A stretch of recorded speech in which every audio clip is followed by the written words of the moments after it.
a double leg that you can do from that same position again when the person's locked up really tight with the grips and you can't seem to break them.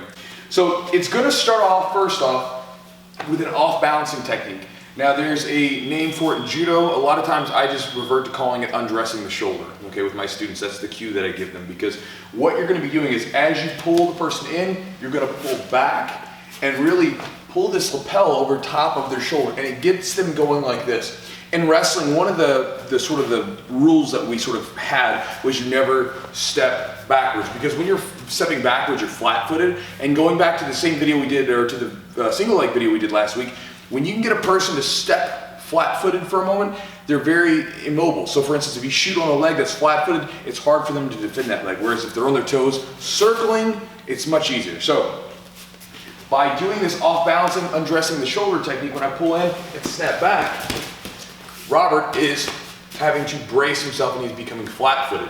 So I'm going to show you what that looks like first, and then we'll get into the double leg. So again, we're here, we take a small step back, I pull up, bend my elbows, and snap back here. Let's do it from this angle. So again, we're here, in our stance, I take a little stutter step back, and then I pull up and drop. And again, I'm getting close and snapping back.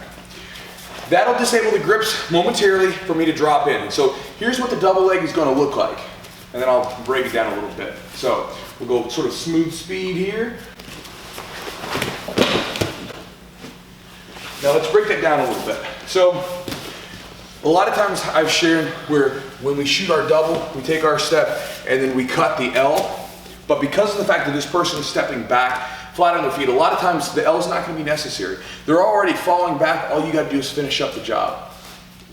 So we're here, locked in. I step back, pull up, flare my elbows up with his, and snap back. At the same time, I'm taking my penetration step between his legs, and as I push back, I fall. Boom, here. And it's hard for him to stay up even just with that, right? Because he's doing this. So I'll be easy on this one so I can show it.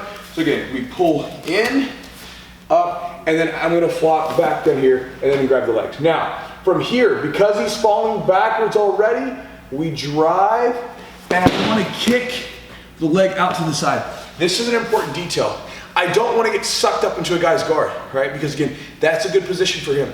So I kick the leg out at the last minute here so I can step and then place my head up, and I can work from either a position back here, or I can go higher and get chest to chest in a passing position from half guard.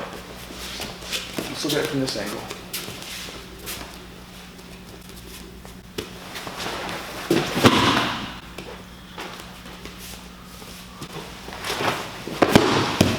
Again, just make sure that when you take the person down, try to, if possible, kick that leg out so that you're not just getting sucked up into the guard and then having to fight with that, so that you're keeping that guard open and immediately transferring from a takedown into a good passing position.